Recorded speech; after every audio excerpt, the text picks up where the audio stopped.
Thrilled to announce that I am officially appointing Interim Chief Adrian Diaz to be our permanent Chief Adrian Diaz. And let's give that a hand right now.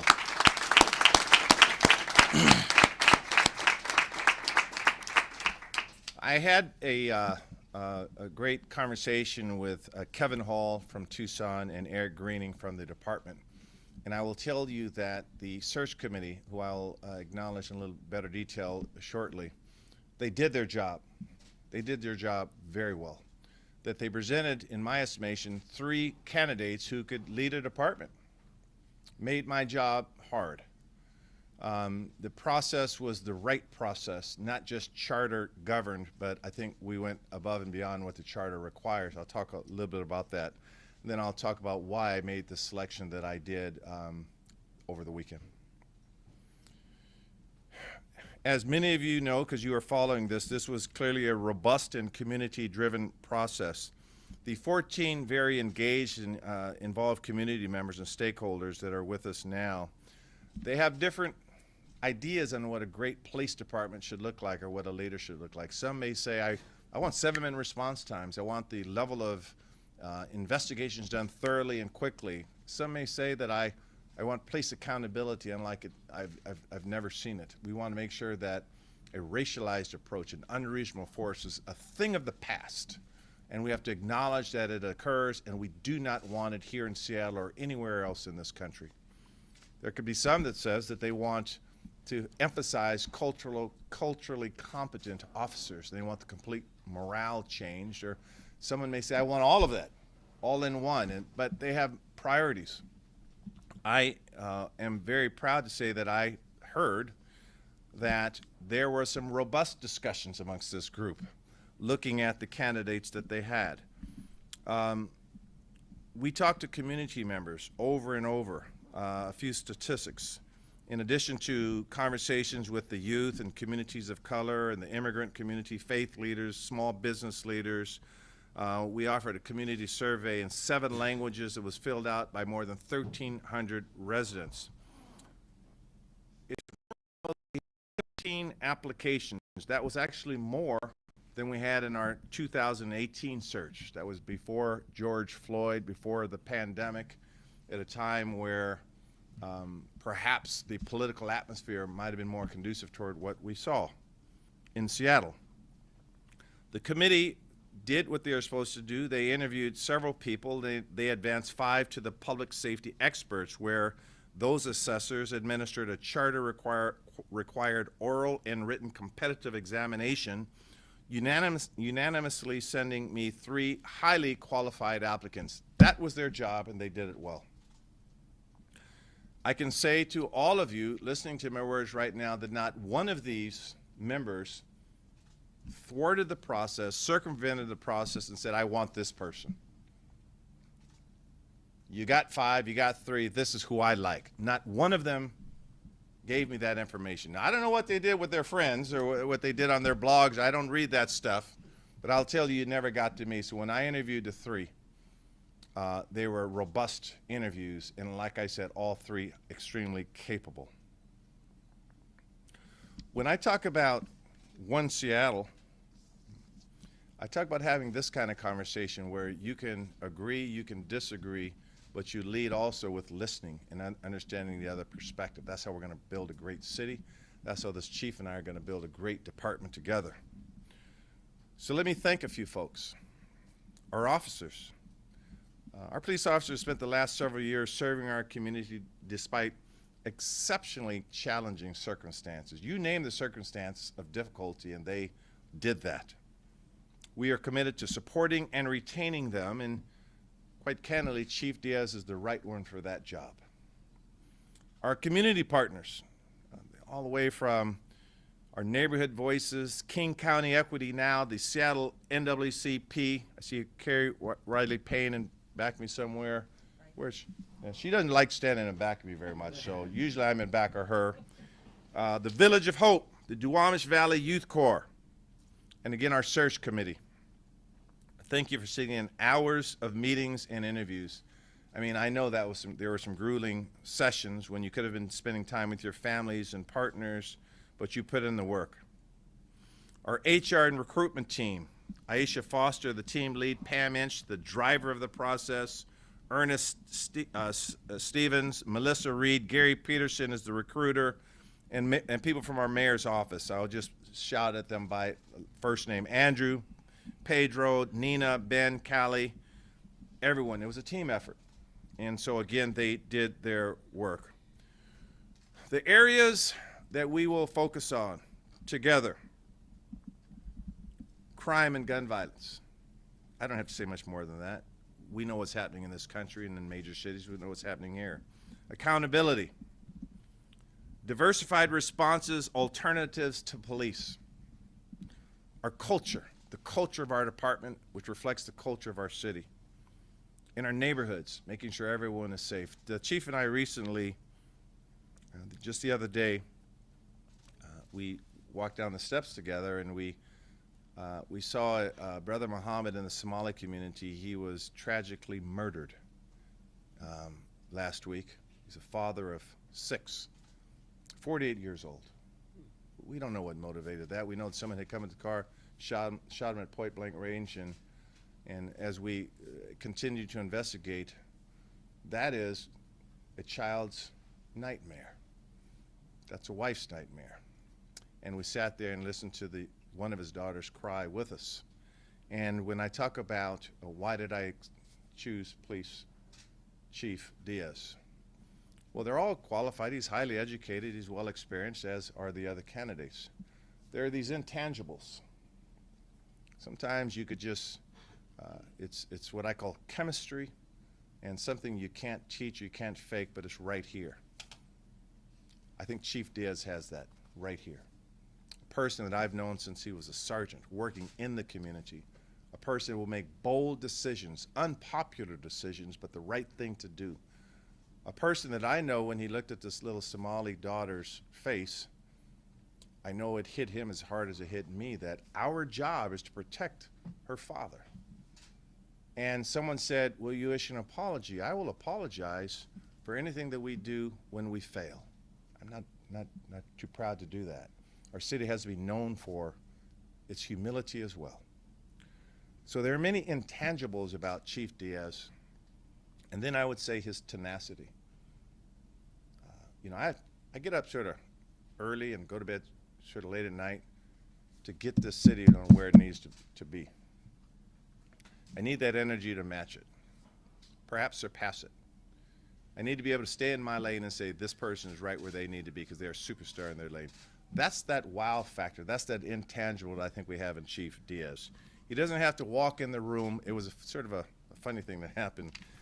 Chief Diaz was posing for a picture, and it seemed like everyone in the picture was like 6'3", right? And Chief Diaz says, I got to find some new people to take some pictures with, because you all, but it was that kind of self-deprecating humor that I find very attractive in leaders, because it's not about how tall he stands, it's about the boldness of the work that he'll do. And so I own this decision, and I want to say thank you again, search committee members. Now, in closing, I said this. I said that, I need to impress upon you one thing. I've spent 12 years on the council. I spent 4 years as public safety chair, another 4 years as vice chair, and then 4 years as city council president. I've worked with a lot of chiefs. Chief Kurlikowski, Chief Diaz, John Diaz, Chief Pugil, Chief Harry Bailey, Chief Kathleen O'Toole, Chief Carmen Best, and Interim Chief Diaz. As they say, it's not my first rodeo. And I want to thank all those former chiefs for their outstanding service and leadership. But the fact of the matter is not one chief in our history has completely eradicated racism, completely changed the culture. So I'm not asking this chief to do that. I'm asking this chief to be the strongest and most effective leader he can be to change the culture and optimize our performance. It also rests with me. It also rests with the community. It rests with everyone that cares. So together and collectively, we will have a world-class police department. And I want every officer to know that we will do everything possible to make sure they are trusted, they are respected, and that all of our communities are safe. That is my charter responsibility. And having said that, I present to you my selection, Chief Adrian Diaz.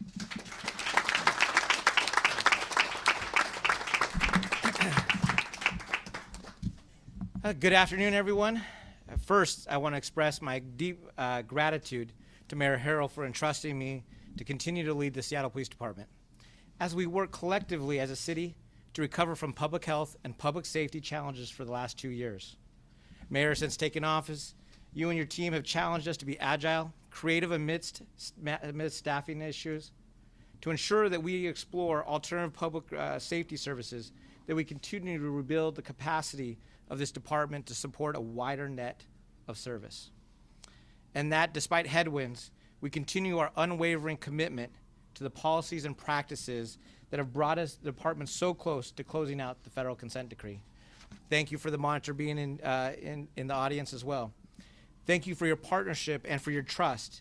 It is my honor to serve this administration. Second, over the past month, and more than a dozen interviews with community members have confirmed what I already knew.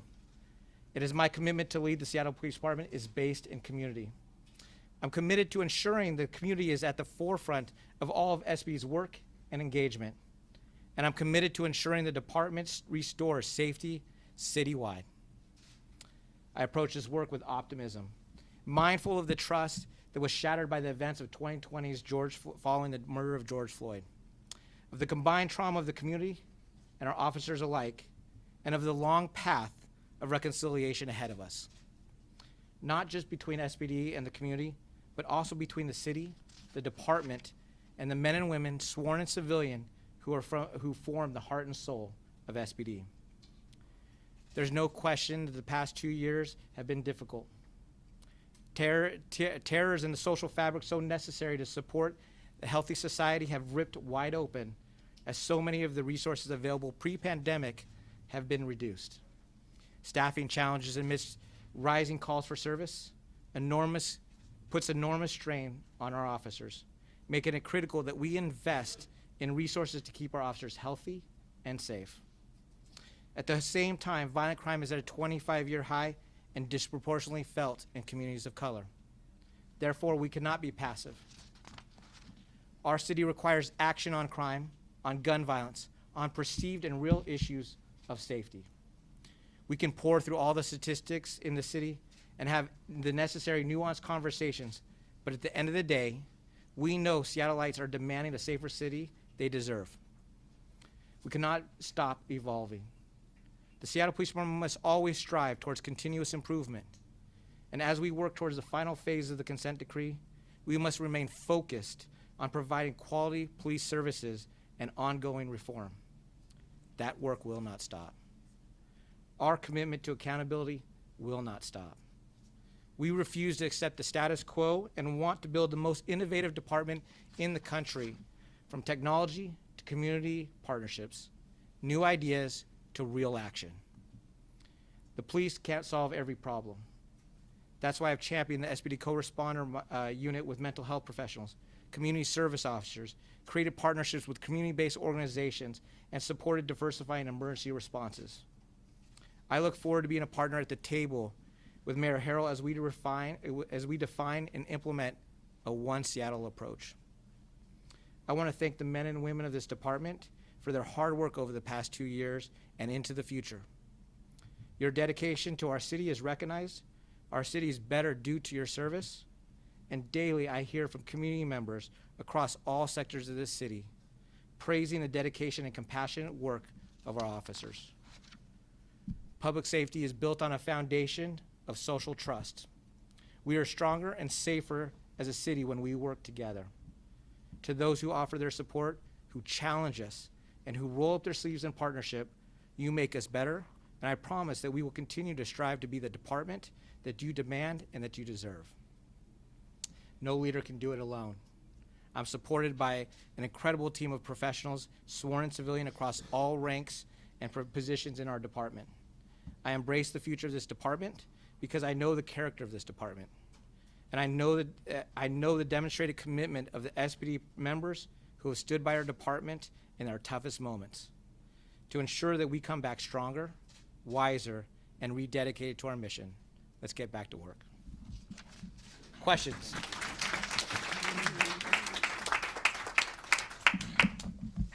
Thank you, Chief. A few little shout outs, and then I'll ask my Director of Communications, Jamie Housen, to field any questions. Actually, to answer any, no, he won't answer the questions. Again, I want to thank the monitor, Antonio Oftali, here for being here again. I don't like being monitored, by the way. No, I'm just kidding. Thank you for your work and your commitment to this city under the work that you do. I want to thank Chair of Public Safety, Lisa Herbold, who played a significant role in the search. I want to thank her for her work. And we're joined by Council President Deborah Juarez. Thank you for being here, Council President. I do have a close advisor and a close friend here too as well, Doug Baldwin. And one reason why I asked Doug to join us today was because throughout, when I was running for office throughout the recent years, he's someone I rely on for a lot of advice, political advice, public safety advice. And he is not shy to tell me what he thinks, but he's known in that space of effective, strong public safety and a commitment to community, making sure that we balance the need for accountability, the elimination of senseless deaths and unreasonable force in communities as well. And that's the voice that I gravitate to. So thank you, Doug, for being here as well. And having said that, I also recognize a lot of leaders here too in the department and otherwise, and people that I probably didn't mention. So thank you for being here, and thank you for the work on this process. Okay, question time. No questions, thanks. Everyone have a great day. No, I'm just kidding. Okay, Jamie, would you please? Yeah, Omari? Yeah, I have a question, two questions for Chief Diaz. The first question, Chief, is that, you know, in our reporting, with the last chief here, Chief Best, we found that members of her command staff, you know, I mean, it was members of her command staff that was there. It seemed like there was a lot of times information was not reaching the chief. You know, the Chief Best was cut out by her command staff. Some might say that her legs were cut out underneath her. The thing is, with you being in this department for over 2 decades, sir, a lot of these people that you're serving with have been in the department for a long time. And that's why people want chiefs from out of town, so they can come in with a new command staff and clean house. How are you going to approach getting your house in order, knowing that all of these people on your staff, for the most part, have been in this department for a long time? My second question is although public safety is a citywide issue here, I want to give you an opportunity to talk to black people in this city, in the Central District, in the South End, and talk about what your commitment is in public safety moving forward. Yeah, so thank you for that question. So the first question, I've actually strategically put myself in a place where I actually had direct reports to me, rather than having a deputy chief in the middle of it, where information would be bottlenecked. I spent the last 26 months doing that, so I could evaluate each and every chief. So I'm constantly assessing that. And as we move forward, I will be constantly assessing that and figuring out what changes I might need to make in the future. So that is one of the things that will be yet to come. So I haven't announced just what I'm going to do, but for me, it was very important to do a full assessment of where we've gone over the last 2 years. The second one, to our communities. Number one, I have been working in our demographic in the Central District, in the South End. I have worked on youth violence. I'm still working on youth violence today. Even all the work, I'm committed to making sure that our community of color are not experiencing the death of a loved one, that they're not experiencing, you know, potential stops that, you know, create disparate impacts in the community. And so I'm committed to making sure that we put policies in place, training in place, that we hold people accountable for their actions, but we also make sure that we value the hard work that our officers are doing every single day, to making sure that people that live to see another day, that they, you know, we put tourniquets and chest seals and all sorts of different life-saving measures to make sure that we are helping save lives in our community. And that's what that future commitment is. I will be, you know, continuing to be out in the community. I'll continue to be out as a voice for the community's issues and figuring out, making sure that we are honoring our public safety charter. Go to Sarah Grace and then Erica. Before Sarah Grace, before I call on that, I'd like to respond to that as well. Number one, the buck doesn't stop with the chief. Guess where that buck stops? So under this administration, we will do as we always do, as we do with all departments. We do a personnel review. We're trying to find empowered leaders, leaders who can disagree, but people who are data-based and who take the elimination of racism and who take the values of transparency and honesty and integrity very seriously. That's the work of the mayor with the department heads. He's a department head like the other 40-plus department heads. That's work that we continue to do on an ongoing basis, and we will continue to do that. The police department is no exception. What would I say to our beautiful black community in Seattle? That, first of all, you see many leaders of that community standing with me, not behind me, standing with me today, with us, I should say. That number one, our answers are found in the community. So whether it's public safety, whether it's education, whether it's housing policies, we will continue to look to the community for answers. That was why yesterday in our cannabis legislation, and Omar, thank you for being here, we said when we invest in a needs assessment, our answers on how to look at the war on drugs and how we resolve and solve these issues will come from the community. So what I say to our empowered black community is you have partners in this administration, and the work that we will do together will be sustainable way after all of us are dust. That's our commitment to the black community. Now, next question. Chief, you said you don't want to maintain the status quo, but a lot of what you talked about today and in the Q&A last week were about what you have done so far. How or will your leadership styles change going forward? Yeah, so we've actually been launching a number of initiatives. SPD Before the Badge is one of those initiatives where we are bringing recruits prior to the academy, 45 days, and focusing on social emotional learning, brain development, and trauma-informed practices. But what also we're doing is we're putting them in an environment where they're listening and learning from the communities of color that have been impacted, and it has a level of history of police trauma, and we're getting that experience. But if we're hiring over hundreds of officers over the next several years, that is a level of culture change that's going to really occur. That's really starting to bring in at the very beginning of a person's career. And then the other component of it, of our relational policing initiative, is also making sure there's a mentorship program for our sergeants, lieutenants, and captains, mentorship with members of the community to be involved. So that will be another initiative that we're launching. We've also talked about our equity, accountability, quality. We talked to this with City Council just recently, or within the last couple of months. We're launching our early intervention system with our Officer Accountability and Trust Hub. So there's so many initiatives that we are moving forward with. Part of that is the consent decree gives us a foundation of what it expects of the police department. But for us, it's really trying to make sure that we're exceeding those baselines and really trying to push this department into really continuous improvement and innovation. Thank you, Chief. Chief Diaz, you mentioned the consent decree. How close do you believe SPD is to full compliance, and what do you think has yet to be done? Well, we filed for noting that we have been in full and effective compliance. The next steps are, trying to figure out working with the judge and what are the next things that we still have things to work on. I think that hopefully we'll have some answers within the next couple of months. And hopefully this community that's also involved and engaged sees that the hard work that our department has done to improve crisis intervention, to improve use of force details. We've actually seen a use of force reduction from 2015 to 2021 by 48%.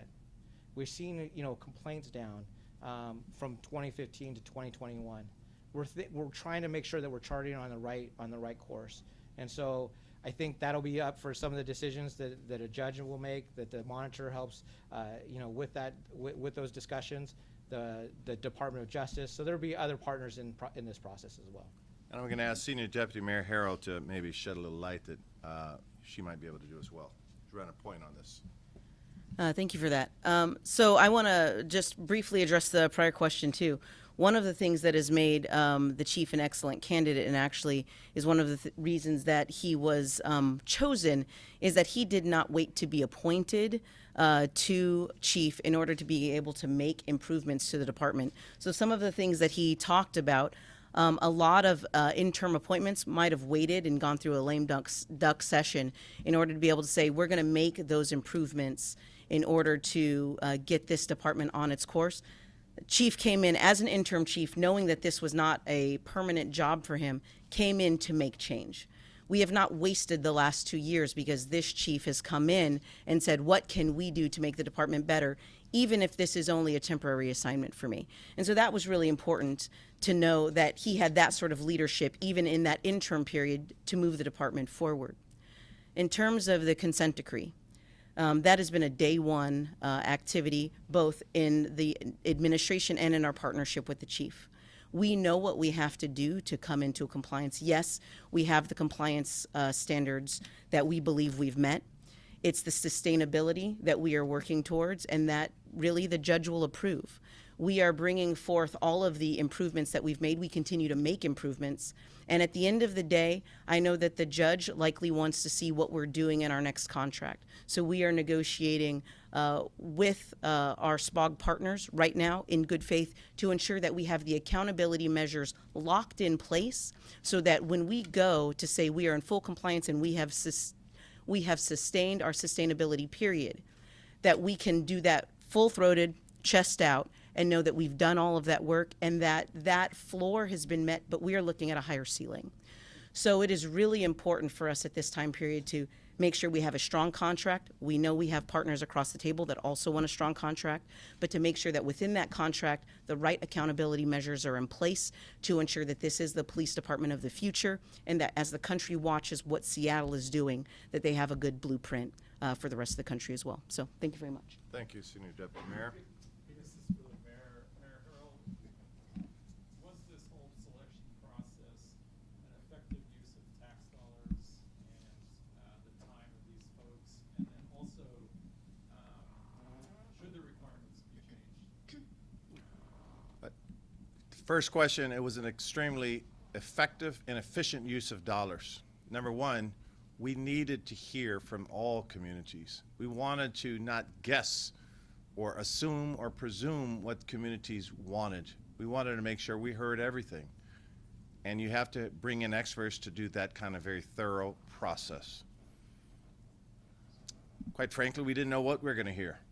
We also wanted to hear about public safety in general, our city in general relative to public safety, the intersectionality between homelessness and poverty and income inequality and drug addiction and public safety. So the process, which is charter driven, was efficient and effective. Your second question was, should we change the charter process? Well, I'll turn to, I'm on the executive side of the branch. The legislative side of the branch can examine that, but let me answer it this way.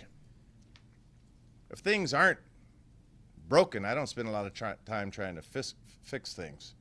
That there was nothing broken in this process. The process was a good process. And so nothing out of this process suggested to me we needed to fix or change anything. But like all things, we're always willing to invest in continuous learning. So we'll do that. We'll debrief. We'll talk. What could we have done differently, more efficiently? That's an honest conversation.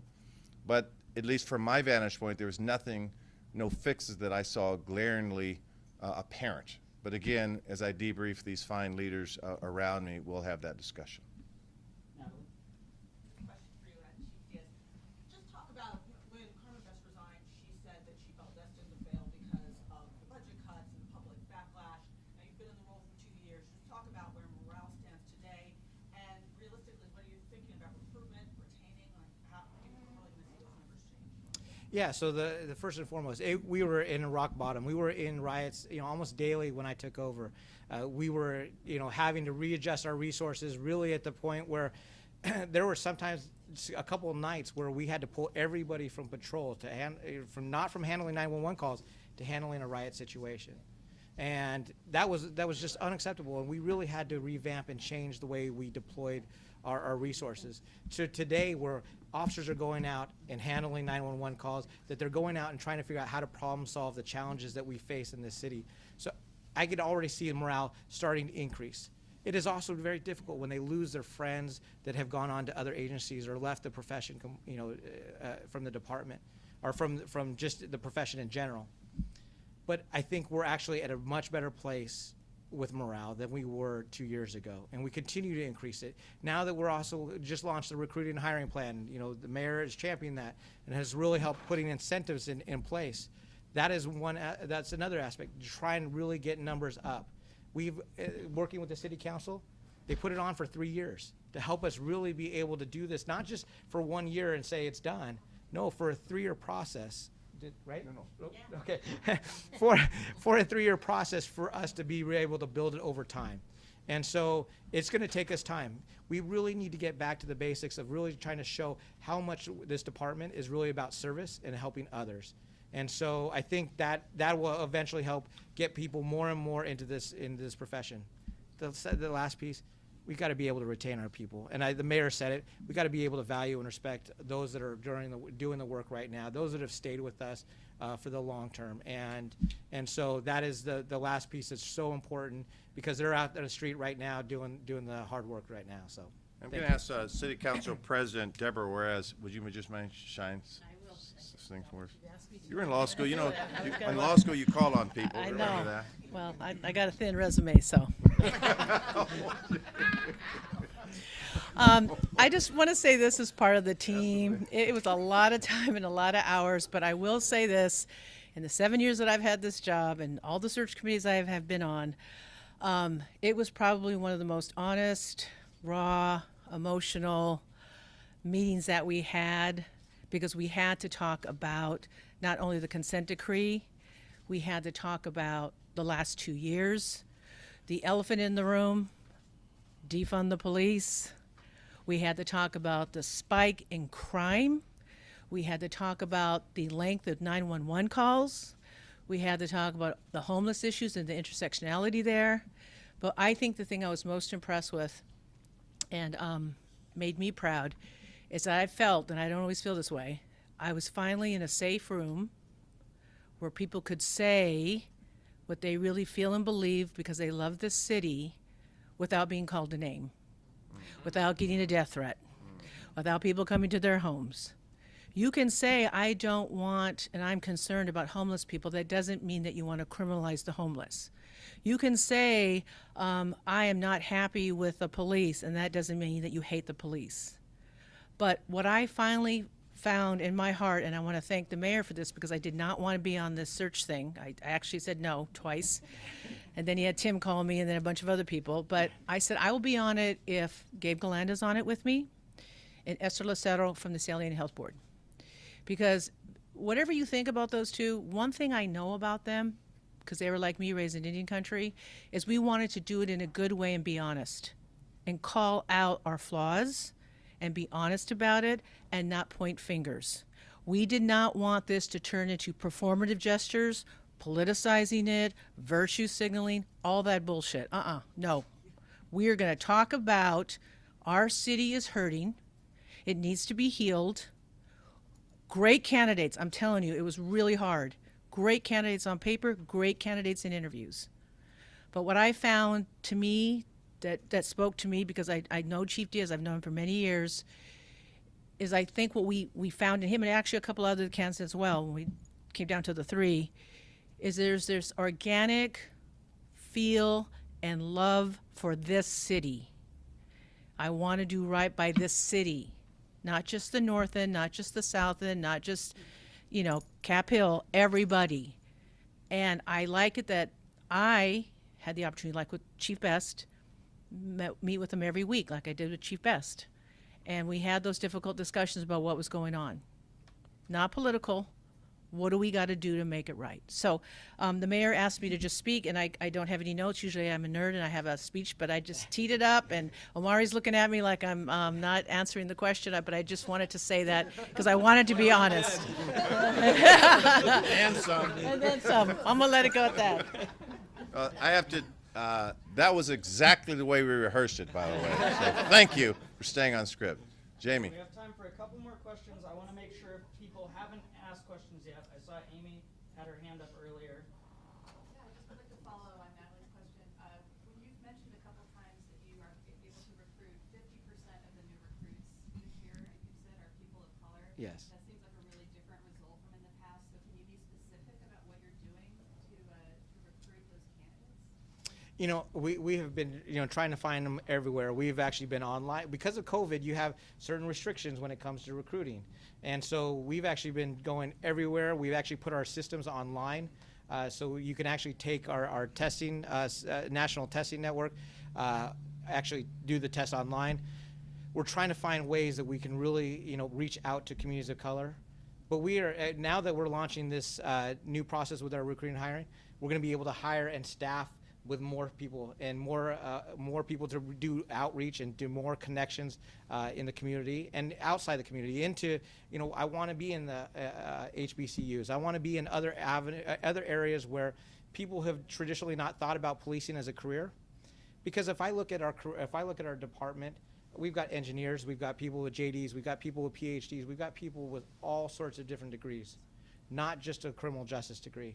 And so I think our recruiting efforts right now we're doing a fantastic, but we're basically at the very, very small tip of what's out there. And so we really need to make it a more robust process. And that's the reason why we've had the investments, working with City Council to get the approval for funding, to be able to hire more staff at the city level to do a lot more recruiting efforts. And we're already on the right track of seeing the numbers of 50% of all of our hires being people of color. Lynn Ann and then Kristen. You might be done. Mayor Harrell, since taking office, has your opinion of Chief Diaz's leadership changed at all? And if so, what was the tipping point for you? Thank you for the question. Has my opinion of Chief Diaz changed? Well, that's a tough question. I don't know is the right answer, because I'm not sure I really took a snapshot of my opinion in January till now. I will say that my appreciation for his commitments that were always there probably were enhanced because we've been working together. We've made some tough decisions together.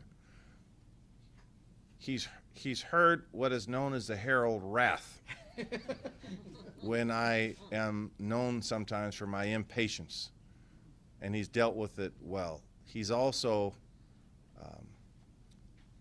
I've heard from the Diaz wrath as well, because I empower leaders around me to speak their mind. So I don't know if my opinion has changed, but certainly we have a strong working relationship. And I think that my explanation of my vision on what I'm trying to create in Seattle, I'm not running all around this country. For me, I go to D.C. to try to get resources here. For me, it's one Seattle. But I think his appreciation for what I'm trying to build in this city, my appreciation, our mutual appreciation, has grown. But I wouldn't say it's changed, it's just grown. That would be my answer. Kristen? Yeah, so it's Jennifer. I apologize. Oh, I'm sorry. Okay. Chief, you talked about a lot of mental health priorities before. So what initiatives can we look for that are new now that you've stepped in? Yeah, so actually next week we are going to be presenting our risk management demand program to the City Council, which will actually be able to highlight a data-driven approach to potentially alternative responses. So there's still more yet to come, so I won't give it all away there.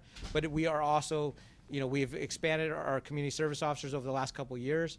We've expanded the mental health professionals in our co-responder model. We are working with a variety of different community-based agencies to do a lot of critical incident response when it comes to a shooting. And so there's more areas that I think as a city that we can actually be able to expand or build upon, and that is going to be part of the further discussions that I think is working with the mayor's office and the mayor on what those alternatives are going to be looking like. Question for Mayor Harrell. Okay, last one. Can you actually on the subject of risk management demand or demand management, whatever it is, can you talk a little bit about the pilot program that you signed a term sheet for, and if that's going to be funded in this year's budget? Sure. First of all, you're going to have to clarify what we're talking about, because I was. Program for alternatives to policing that could happen in advance of this additional work that's going to be done in 2024. Sure. Thank you for the clarification, Erica. So a few things. One is we will announce, I'll probably go a deeper dive in a couple of weeks when I present our budget. Next week? I thought I had 2 weeks to prepare. Next week. So you're going to see, again, we've had some very fruitful and collaborative discussions with the council, because I think the council is showing leadership in terms of alternative forms of policing as well and community-based organizations. We've been meeting with a lot of community-based organizations. The discussions that they're having right now with respect to park rangers is an interesting one, because we think that that, again, is a community response, a safety response from a non-police entity or people. The work that we're doing with working with even our mid-ambassadors that are funded through a downtown tax, that again, those are the types of responses we want to see. If someone is unfortunately laying on the ground and they had to sleep in front of a storefront, we're not trying to arrest that person. We're trying to get that person services. So you're going to see in our budget next week a very sort of comprehensive description in our investment strategy of this whole sort of third way of policing. When you're looking at some of the existing work under, is it Assistant Chief Lombard? Deputy Chief Lombard. I think the council and under Deputy Chief Lombard, I think they're on to something in terms of how we handle crisis responses in 911. So we're going to try to fine-tune our work in that area as well. The fact of the matter is what seems to drive the needle in this discussion is just the low number of police officers that we have because of the mass exodus that we've had. But that's not going to stop us from exploring this sort of community-based alternative form model. Senior Deputy Mayor, did you have anything you wanted to add to that, or I'll just add something about the term sheet. So we recognize that in our work with council, we don't have to sign any sort of agreements in terms of how we'll work together, but we do recognize that there has been some historical distance in recent years between the executive branch and the legislative branch. And so it really is a show to the community about our commitment to working together. That was the reason that we moved forward with a term sheet, was really to lay down a values guideline or matrix for how we intend to work together, not just through these issues around RMD, but also how we intend to work together with some of these challenges going forward. We know that groups work better when they have a set of group norms that they're working towards, and that was really what we're kind of showing. We're showing the community that we can do more when we work together. Council has been really collaborative with us in this process, and we wanted to kind of show that to the broader community around not only how do we work together through some of these big challenges, but demonstrate how we create some strong group norms in working together, that even if we have disagreement, we will work those out amongst ourselves and not do that fighting or not even do that disagreement within the media. So I think it's a great way to show how we're working together and a strong demonstration of our relationship with council as we go through these future years. All right, thank you very much. Thank you, thank you. One Seattle. Congratulations. All right. You guys are welcome to come in the back. You're welcome to come in the back. Yeah, our desire to still get together, maybe do lunch and really unpack. I would love to. I'm thinking mid-October, just because I'm taking holiday. Yeah. But yeah, absolutely. Like the second week, I'll look ahead and we Send me some dates. I'm currently still open to me. Okay. Oh, thank you. Yeah.